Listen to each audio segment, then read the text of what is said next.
Reinkarnasiya anlayışı insanın fiziki bədəninin ölümündən sonra onun şuurunun, yaddaşının və ya ruh adlandırılan qeyri-maddi mahiyyətinin yeni bir bədəndə yenidən doğulması fikrinə əsaslanır. Bu düşüncə ən qədim forması ilə min illər əvvəl qədim Hindistanda yaranıb. İlk dövrlərdə insanlar ölümdən sonra sadəcə cənnət və ya cəhənnəm kimi bir axirət təsəvvür edirdilər. Zamanla Hind müdrikləri belə bir sual verdilər. Əgər insanlar eyni şəkildə yaşamırsa, niyə hamının sonu eyni olsun? Beləliklə, karma anlayışı formalaşdı.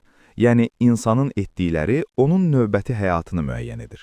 Bu yanaşmaya görə ruh bir bədəni tərk edir, amma təcrübə və izlər silinmir, sadəcə başqa formada davam edir. Bu fikir təkcə Hindistanla məhdudlaşmadı. Antik Yunanistanda Pifagor və Platon da ruhun bir dəfədən çox yaşaya biləcəyini iddia edirdilər. Platon hətta öyrənməyi yeni bilik qazanmaq yox, ruhun əvvəllər bildiklərini xatırlaması kimi izah edirdi. Şərqdə isə Buddizm reinkarnasiyanı fərqli izah edir. Burada daimi bir ruh yoxdur, amma səbəb-nəticə zənciri kimi davam edən bir şuur axını var. Mövzu 20-ci əsrdə ilk dəfə ciddi şəkildə elmi araşdırmaya cəlb edildi.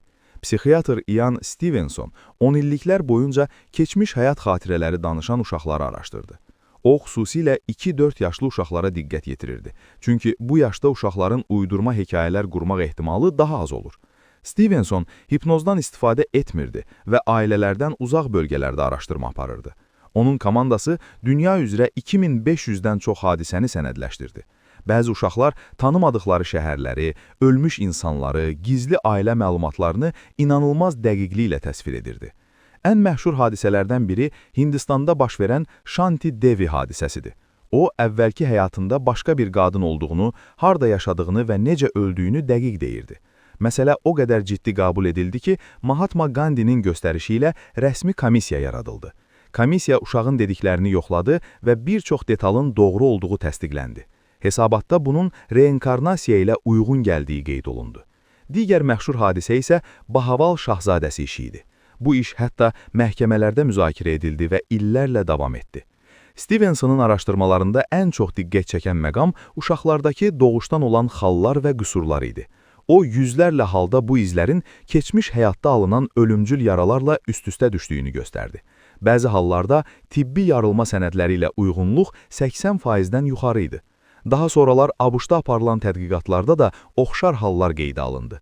Uşaqlar müharibə pilotlarının adlarını, köhnə filmlərdəki insanları, tarixi detalları səhvsiz deyirdilər.